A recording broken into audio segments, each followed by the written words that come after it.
Nosotros seguimos con más de la información, la noticia, y lo habíamos anunciado, hablar acerca de este primer mes de gobierno. Hoy se cumplen 30 días desde que Rodrigo Paz Pereira y Edman Lara fueron posesionados en un acto y han comenzado ya a trabajar en algunas áreas. Para hablar de este tema nos acompaña Enrique Ayo, quien está con nosotros ya, amigo de la casa.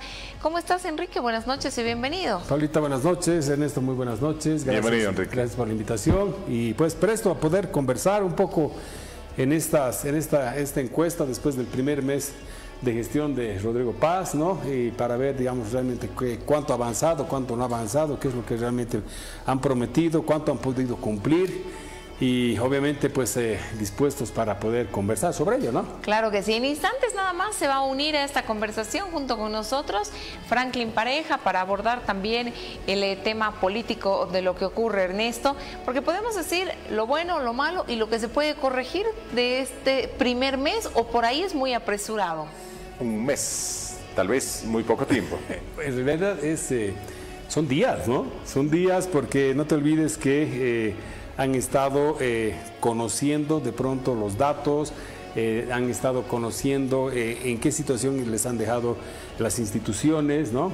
También ha habido esta posición del gabinete, las personas han empezado a empaparse, digamos, de todos los problemas, los pros y los contras que se tenían al interior de las instituciones. Entonces, un mes realmente es nada, ¿no? Es nada.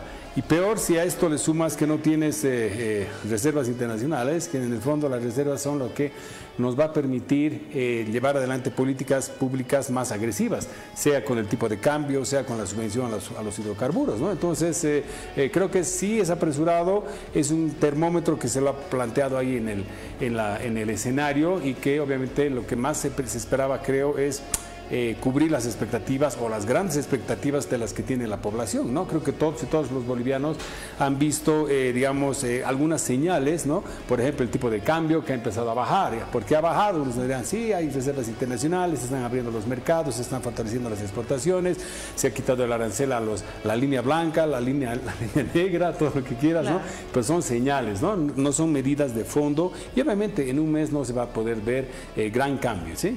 Definitivamente, hablando en ese sentido, hemos visto circular algunos datos estadísticos sobre porcentajes de aprobación, pero más allá de eso, yo creo que es fundamental analizar algunas de las medidas, como mencionabas, Enrique, que tengan repercusión en la población. A la gente le interesa tener combustible, le interesa que exista un poco más de circulante, que se estabilice la economía. Yo creo que en ese sentido se debería ir en el tema del análisis de este primer mes, esas medidas tan urgentes que necesitaba el país. Claro, o sea, obviamente las medidas que, como te decía hace unos segundos atrás, no son medidas fuertes, no son estrategias de shock, no son medidas que yo las llamaría medidas termómetro, ¿no? Esas medidas que tú estás más o menos midiendo cuál va a ser la reacción de la población, ¿no? O sea, acuérdate, a ver, haremos un poquito de historia. 2010 se mueve se llama el valor de la gasolina, de los hidrocarburos, y obviamente Bolivia ha sido pues un quilombo, ¿no? Previas vísperas a Año Nuevo se cayeron todas las fiestas, todos los viajes de las personas, y eso que obviamente habían los recursos. Hoy en día es todo lo contrario. Hoy en día estás midiendo la aceptación de este 65%, ¿no? del presidente Rodrigo Paz, que ese 65% también yo haría el análisis hacia abajo, porque como hay con un 5% de error, digamos, ¿no? Puede ser o 70% o 60%, ¿no? Yo me agarraría del 60%, que es bueno, ¿no? Que es un porcentaje interesante, que seguramente ahí Franklin lo va a poder desmenuzar y desmembrar, si quieres, un poco más, pero también ese porcentaje te está dando el movimiento de cintura que puedes tener. Ojo, ese movimiento de cintura que puedes tener no te está diciendo la temporalidad de la cual te va a soportar las personas. Ese 60% con una medida agresiva que afecte directamente al bolsillo y no tengas mecanismos de compensación, o sea, que no me den un bono o algo cuando me quiten la subvención a los hidrocarburos, cuando me toquen el tipo de cambio, puede ser catastrófico, ¿no? Obviamente están siendo muy cautos, que es lo correcto, creo, pero también está esperando, creo, el país un poquito unas medidas más agresivas, ¿no? ¿Están siendo muy cautos o están calculando muy bien políticamente? Porque tenemos muy cerca una subnacional donde hay que generar gobernabilidad. ¿No será más bien por ahí el escenario? Yo creo que es una mezcla, ¿no? Yo creo que, a ver, hay que tener, puedes tener medidas técnicamente correctas, pero políticamente incorrectas, ¿cierto? Y obviamente estas medidas políticamente incorrectas están relacionadas justamente a esta insatisfacción que puedes generar en la ciudadanía cuando le toques el bolsillo, ¿sí? Obviamente para eso sí o sí hay que considerar que el momento de Bolivia, en esta etapa, en este periodo que estamos viviendo, se tienen que hacer medidas estructurales, ¿no? No podemos tener parches, obviamente, para pretender avanzar como país. Tienes dos cosas acá. Una, que no tienes los recursos, reservas internacionales, y la otra, lo que tú mencionas, Paola, muy acertadamente, son las elecciones subnacionales, que es otro espacio de medir fuerzas, ¿no? Es otro espacio de medir fuerzas, especialmente yo creo en el eje troncal, ¿no? La Paz, Cochabamba, Santa Cruz, donde concentras mayor cantidad de población, ¿ya? Pero también hay otro tema interesante acá, que en la propuesta de Rodrigo Paz está el 50-50, ¿no? Es decir, yo te voy a dar 50% del presupuesto, digámoslo así, para que se entienda muy claramente, a las regiones, para que ellas se encarguen de salud, de educación, desarrollo productivo, etc. O sea, las competencias que tiene el nivel subnacional van a ser ajustadas, ¿ya? La primera gran pregunta es, ¿con qué plata les vas a dar 50%? ¿Cuánto de lo que vas a recaudar y les vas a transferir o les vas a delegar estas competencias a estos niveles subnacionales para que puedan igualar o superar la prestación del servicio? No nos olvidemos que los servidores públicos son garantes de los derechos de las personas. Nosotros y nosotras tenemos que ir y nos tienen que dar la garantía que el servicio que nos van a dar es el correcto, es el adecuado. Si no tengo dinero, si no tengo recursos, por más que me transfieras en papel las competencias, no las voy a lograr. Y otro tema, es el tema que este 50-50, desde mi punto de vista, es que tú tienes que transferir o delegar de acuerdo a la ejecución, de acuerdo a la eficiencia de gestión que tiene el nivel subnacional. O sea, no tiene sentido que yo te dé plata si tú eres ineficiente. Esa es una estrategia que yo creo que el gobierno podría utilizar. Decirte, te voy a dar hasta el 50%. No te voy a decir el 50%, te voy a dar hasta el 50%. 50% va a ser lo más que te puedo dar. Pero obviamente eso va a depender de la eficiencia que tú tengas en la ejecución de los presupuestos, sea en educación, salud, en infraestructura, etcétera, ¿sí? En este sector de análisis exclusivo le voy a dar la bienvenida a don Franklin Pareja, que ya está con nosotros, un sector de análisis de lujo. Franklin, muy buenas noches, muchísimas gracias por estar con nosotros junto a Paola, junto a Enrique Ayo y mi persona para analizar precisamente lo bueno, lo malo y lo que se puede corregir a un mes del gobierno de Rodrigo Paz. Muy buenas noches, bienvenido Franklin, adelante por favor. Hola, gracias por la invitación a ustedes, más bien. Muy feliz de estar en Canal Universitario, nuestra casa. Bueno, realmente yo creo que es un mes que parece muy largo porque han sucedido muchas cosas, pero en esencia estamos en 4 semanas y no estamos hablando de un gobierno que entra en condiciones medianamente regulares. Es una transición atípica porque es una transición sin información. Además, recibes un estado de situación prácticamente de un país en bancarrota y además desfalcado, ¿no? O sea, no solamente ha sido un país que se ha gastado todo lo que pudo, sino que al mismo tiempo se han llevado todo lo que han podido también. Lógicamente, el momento de asentamiento lleva su tiempo. No puede tampoco haber una luna de miel, como muchos dicen, que yo no coincido con lunas de mieles. Pero muchos hablan de que es un periodo de gracia que le dan a este gobierno porque se está esperando que tome las decisiones precisamente en el momento de mayor popularidad, en el entendido de que la dureza de las medidas precisamente van a necesitar una cierta tolerancia social. Pero no hay un menú de opciones, eso es lo que hay que tener claro. No se trata de pensar que el gobierno ahora tiene un abanico de posibilidades, ¿no? Plan A, plan B, plan C, no. Las cosas son claras, el país viene atravesando 12 años de déficit fiscal, hay un boquete de sangría que equivale a $4.000 millones, que es la subvención de los hidrocarburos y también de los alimentos, particularmente la harina. Tienes una situación de insolvencia en todos los sectores, hay todavía algunos que ni siquiera se conoce realmente cómo va a ser y cómo van a acabar fin de año, porque tienes sueldo de noviembre, sueldo de diciembre y aguinaldo, o sea, 3 sueldos que se acumulan en el periodo último. Y entonces en esas condiciones la economía realmente es una presión y para eso se deben estar haciendo todos los ejercicios posibles y quizás el Banco Central una vez más va a tener que generar nomás lo que nadie quiere, ¿no? Una emisión para salvar este momento complicado. Pero como ustedes tratan de hacer una analogía de lo bueno, lo malo, yo vería como cosas buenas, aunque es un periodo muy corto, algunos temas que pienso que son estructurales. El primero, desde el punto de vista geopolítico, me parece radicalmente importante, y digo radicalmente porque precisamente Bolivia ha dado un giro de 180 grados en su alineamiento de eje. Ha salido del eje Rusia, China, Irán y ha salido particularmente del eje Cuba, Venezuela, Nicaragua. Y esto no es una cuestión retórica, esto forma parte de una visión política y de un nuevo posicionamiento en el plano de las relaciones internacionales que nos han excluido y nos han sacado de los circuitos políticos y comerciales más influyentes del mundo. Bolivia prácticamente se ha automarginado y además se ha pegado, o por lo menos se ha plegado, a los dictadores más sanguinarios de la región, lo cual no nos puede ni mínimamente tranquilizar, y menos podemos ser, digamos que voces mudas con respecto de este aspecto. El señor Luis Arce, cuando era presidente, fue el único que se animó a reconocer a Nicolás Maduro. Ni Petro ni Lula se han animado a semejante dislate.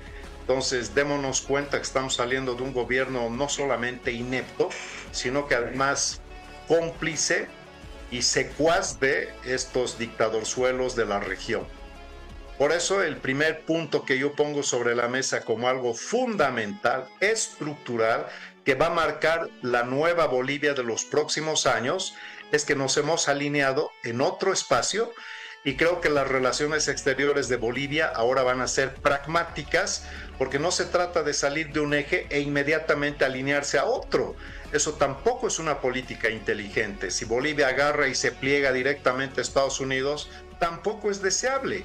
No hay que salir de los BRICS, no hay que perder contacto con China, hay que fortalecer los lazos con Estados Unidos, hay que tener mejor relacionamiento con la Unión Europea. Eso es lo que le conviene al país. Punto uno, la nueva alineación geopolítica del país. El segundo punto que yo considero que es importante es que se está dando, o por lo menos se está tratando de proyectar, la visión de llevar adelante un genuino proceso de reforma del sistema judicial.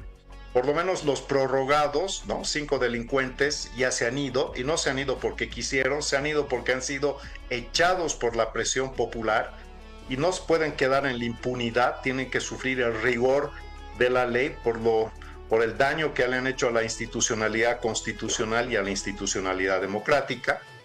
Pero yo te diría que no hay ninguna posibilidad de que el país avance por buen camino si no se dota a sí misma de un sistema judicial medianamente probo. O sea, nada va a funcionar en Bolivia, y nada funcionó casi nunca bien en Bolivia, precisamente porque nuestro país nunca tuvo un sistema judicial medianamente probo. El sistema judicial es lo más abyecto que hemos tenido desde la fundación de la República, y esa cloaca que habló el presidente Paz, en realidad la cloaca más gigantesca que tenemos en Bolivia es el sistema judicial, y ha instalado a través de una cumbre una semillita que, si no empieza a germinar porque no le insuflan de voluntad política, yo te diría que cualquier gobierno está predestinado a hacer más de lo mismo.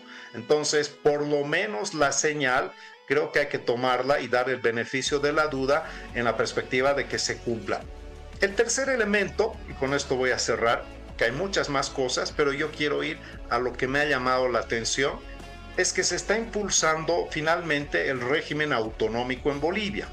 Hay muchos que hablan, y particularmente en el oriente, y también está en la voz del presidente Paz, el hecho de que hay que avanzar hacia el federalismo, ¿no? Yo no coincido con esa idea, porque yo creo que el país no puede partir de la premisa de que el régimen de autonomía ha fracasado. Lo que pasa es que el régimen de autonomía que está en la Constitución ni siquiera despegado. O sea, somos un país paradójicamente hiperpresidencialista, hipercentralista, cuando tenemos régimen de autonomías en la Constitución.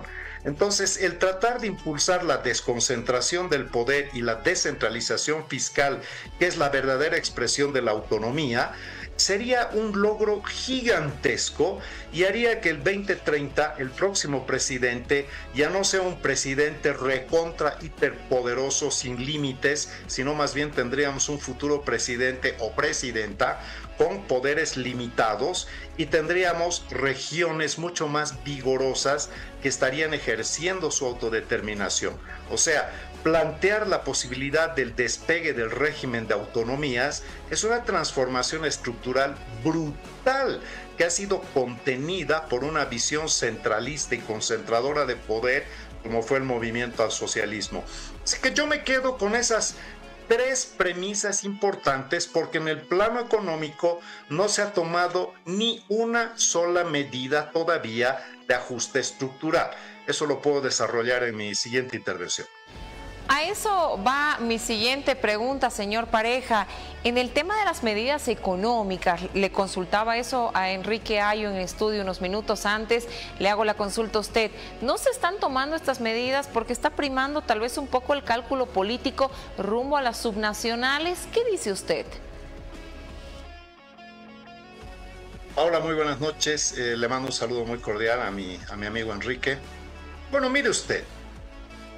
El cálculo político es inherente a la política, de tal manera que nunca está fuera del ejercicio político. Pero además, yo creo que en esta oportunidad el cálculo político no está tan supeditado a la política, sino a la capacidad que tenga el gobierno de poder gestionar algunas situaciones que necesita. Por ejemplo, en mi criterio es difícil que haya un levantamiento de las subvenciones. Ahora vamos a hablar del mundo terrenal, de las cosas concretas. Las subvenciones, el diésel representa el 70% de la subvención, la gasolina el 30%. Bolivia no produce nada de diésel, importa todo el diésel, porque el poco petróleo que tenemos sirve solamente para producir un poco de gasolina, pero la mayor parte del diésel y de la gasolina son importados y eso nos cuesta cerca de 4.000 millones de dólares año. O sea, es insostenible. Ahora, levantando la subvención del diésel, que es la parte gruesa, va a subir, se va a generar una presión inflacionaria inmediata, pues porque eso va a repercutir en que sube el transporte público, sube el transporte de carga, sube la agroindustria, sube la pecuaria, sube la construcción, sube la minería y todo eso se lo van a transferir al consumidor, porque no es que suben los precios, pero no van a subir los sueldos, o por lo menos no en la misma proporción, de tal manera que el poder adquisitivo de nuestra moneda se va a depreciar más, eso está clarísimo. Ahora, muchos apuestan a que hay que tomar ya nomás las medidas, que por qué el gobierno se tarda tanto, tiene que aprovechar su luna de miel, este es el momento del garrotazo. Bueno, tranquilos todos, va a llegar el garrotazo y todos van a haber deseado que no llegue porque va a ser duro. Entonces, ¿qué debe estar sucediendo para que no se tomen las medidas de inmediato como muchos quieren? A ver, vamos a hacer algunas hipótesis. La primera es que efectivamente debe haber un cálculo político porque en marzo son las elecciones subnacionales, es decir, la elección nacional está coincidiendo muy cerquita de la elección subnacional y unas medidas duras, medidas impopulares, podrían tener un castigo en las urnas en el campo de las elecciones subnacionales, aunque yo creo que eso no va a ser una variable automática y que de todos modos las elecciones subnacionales en el eje van a mantener nomás unos ciertos rangos de fuerzas y expresiones políticas tradicionalmente conservadoras o de centro derecha.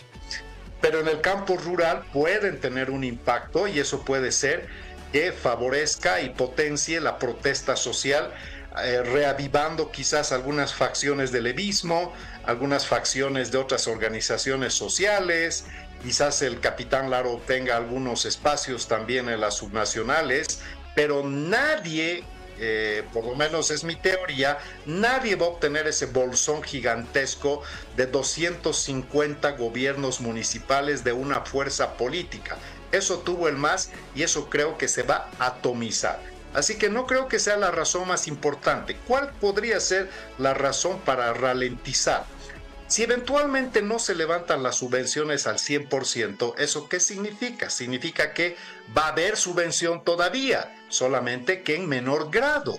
Si se levanta la subvención, imagínese usted, en 50, 60 o 70%, pues va a haber una subvención todavía del 50, 30 o 20%. Pero ¿cuál va a ser el impacto social? ¿Cuál va a ser la presión inflacionaria? ¿Cuál va a ser la resistencia popular? Ese es un cálculo que no está solamente supeditado a lo que se haga en un gabinete, porque es fácil diseñar un decreto y poner y resolver rápidamente pues el levantamiento de las subvenciones, y eso nos puede ahorrar obviamente 4,000 millones de dólares año y podemos encontrar el equilibrio fiscal en menor tiempo. Pero ¿va a resistir un gobierno con una medida impopular a ese nivel? Creo que ese debe ser el rompedero de cabeza. Y por último, si se va a mantener, aunque sea parcialmente, las subvenciones, eso significa que todavía hay subvención. Y para que haya subvención, ¿qué se necesita? Dólares. Entonces todavía se tiene que gestionar un colchón de dólares para seguir subvencionando la parte que va a ser ya no en el mismo grado, pero aunque sea una parte menor, igual va a requerir dólares. Muy bien, creo que hemos coincidido también con la visión que nos planteaba Enrique Ayo hace instantes nada más. Ya para ir más o menos llegando a las conclusiones, la pregunta es para ambos. Arranco con usted, Enrique, por favor, sobre este tema de... Al inicio del gobierno, Rodrigo Paz dijo, vamos a poner la casa en orden, y habló de bastante corrupción, de una cloaca y demás cosas, y hasta el día de hoy se siguen posesionando autoridades en diferentes ministerios. ¿Hemos llegado ya a poner la casa en orden, o qué más se debería hacer y qué cosas se podrían corregir rumbo a este movimiento de gobierno que debe tener esa gobernabilidad y ese ámbito de competencia? Gracias. Saludos, Franklin, por favor. Buenas noches. Mira, yo creo, Ernesto, que esto es muy paulatino, muy prematuro. Creo que las autoridades han ingresado a conocer, o sea, se imaginaban unas instituciones que no lo son.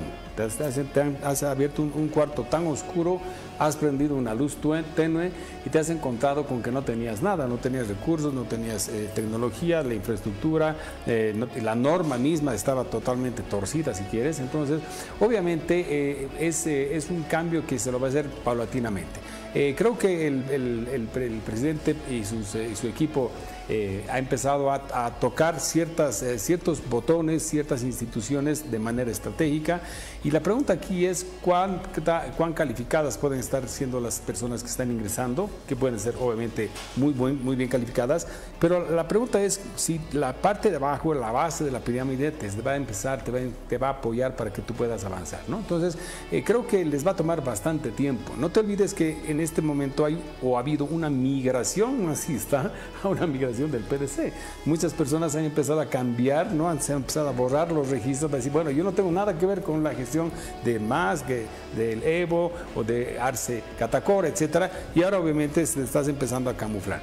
Ese es un punto que no es un dato no menor, porque esas personas te van a empezar de pronto o a apoyar, o de pronto te van a empezar a generar una entropía al interior de las instituciones. Lo segundo es que el plan, el norte que debería tener, o que debería estar mostrando nuestro gobierno, es un poquito difuso. Te digo difuso porque este desacuerdo, este no enamoramiento entre vicepresidencia y presidencia, que lo venimos teniendo desde ya hace todo el mes. Creo que después de las 24 horas ya había un pequeño roce entre ambas personas, y eso también no ayuda. O sea, una es la institucionalidad, otro tema es que no te está ayudando, es ese malestar que creo que se está viendo en el tema de la presidencia y la vicepresidencia. Yo creo que todas las personas están esperando más bien que haya un hermanamiento, un norte claro, una visión única de país, ¿cierto? Entonces va a ser muy difícil, creo, con las condiciones actuales, y tanto desde el punto de vista político como desde el punto de vista económico también. O sea, no tenemos reservas, no tenemos las condiciones para poder llevar adelante políticas más agresivas, y obviamente lo que decía Franklin, ahí sí coincido, que el garrotazo va a llegar, y va a llegar recontra fuerte. No es que nomás nos van a dar así un pinchacito pequeño, entonces va a ser una dexametasona, triapen forte, triple, que te la van a vender, ¿no? Y nos va a doler a todos. Pero es la única manera que el país va a empezar a salir adelante, ¿sí? Por supuesto. Para cerrar ya, señor Pareja, por favor, ¿cuáles son las siguientes señales que debe dar el gobierno necesarias para generar tranquilidad y generar transparencia también en torno a lo que vamos a vivir? Usted bien lo decía, vamos a tener que vivir en algún momento, que quiten la subvención, que se tomen otras medidas más radicales, sobre todo en el ámbito económico. ¿Qué señales debería ir dando el gobierno de Paz y Lara? Bueno, si usted lo plantea en esos términos, ¿qué señales tiene que dar Paz y Lara? Lo primero que deberían dar es que tengan una visión compartida y que por lo menos parezcan que son un binomio presidencial y vicepresidencial. Pero lamentablemente creo que no es así. Presumo que no tiene solución. Creo que cada cual tiene una agenda distinta. El vicepresidente actúa como un presidente, no como un vicepresidente.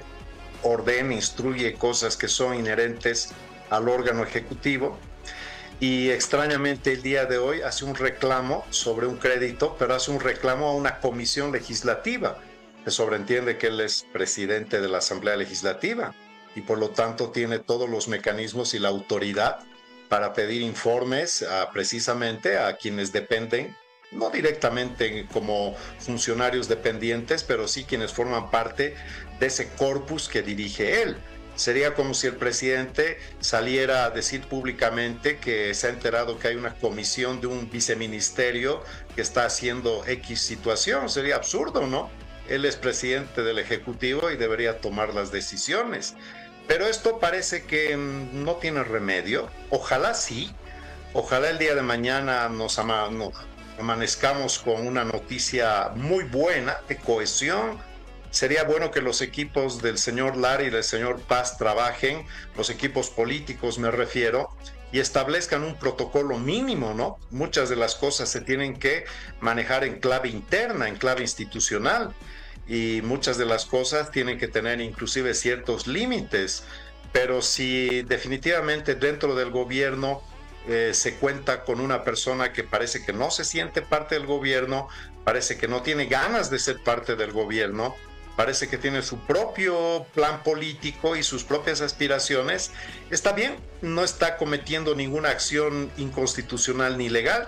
De hecho, es mejor que se conozca, que el gobierno conozca cómo es la cancha, cómo está rayada, para que actúe en consecuencia, sabiendo a qué atenerse y no tener una indefinición, porque lo que se viene en adelante para resolver problemas de la crisis múltiple, que además es sistémica, es fundamentalmente una visión compartida. Si uno de ellos no tiene esa visión compartida, es mejor conocerlo a tiempo, porque siempre es bueno poder actuar en función de una claridad sobre qué es lo que se tiene. El segundo punto es actuar con la absoluta verdad. No se puede ir con medias tintas, hay que decir lo que está sucediendo, porque es una forma pedagógica de hacerle y de transmitirle a la población la complejidad y la delicadeza del estado de situación. Es decir, mentira cero, edulcorar nada, dosificar nada. La verdad duela aunque duela. Y el tercer aspecto es la legitimidad. No pueden cometer errores, mancharse en actos de corrupción, poner personas que no sean calificadas, cometer el error de reciclar funcionarios del anterior régimen que están muy cuestionadas, porque eso también puede herir la sensibilidad de la tribu. En política cada cual tiene su tribu, pues, y no es contributivo a empezar a reciclar miembros de la otra tribu. Eso es un error en términos de política. La fidelidad que uno tiene que tener con sus adscritos tiene que ser fuerte, porque en su momento va a tener que acudir precisamente a su base social para resolver problemas y para resistir el embate popular. ¿Qué más puedo decir? Yo creo que no se puede decir mucho, son 4 semanas. Hay señales que yo considero que son muy importantes, muy positivas, y sobre todo se respira un halo democrático. Estamos saliendo de un periodo totalitario, abusivo, extorsivo, corrupto, inepto e inmoral. Entonces ahora estamos viendo un presidente bien intencionado, que tiene contacto permanente con la población. Lo veo un presidente popular, al vicepresidente lo veo populista, Entonces no es lo mismo popular que populista, ¿no? Pero al margen de los estilos y diferencias sustantivas, en un mes lo único que te puedo decir es que hay situaciones aparentemente interesantes que te generan un optimismo moderado, y por supuesto que siempre hay que ajustar clavijas, y una de ellas es que no dejen escapar a los ladrones, porque eso sí que la gente está viendo cómo de una forma simple se están empezando a ir a escapar, a desaparecer, y no, pues no se trata de que eso suceda. Se supone y se sobreentiende que hay temas que desde el primer día ya se deberían haber tomado los recaudos.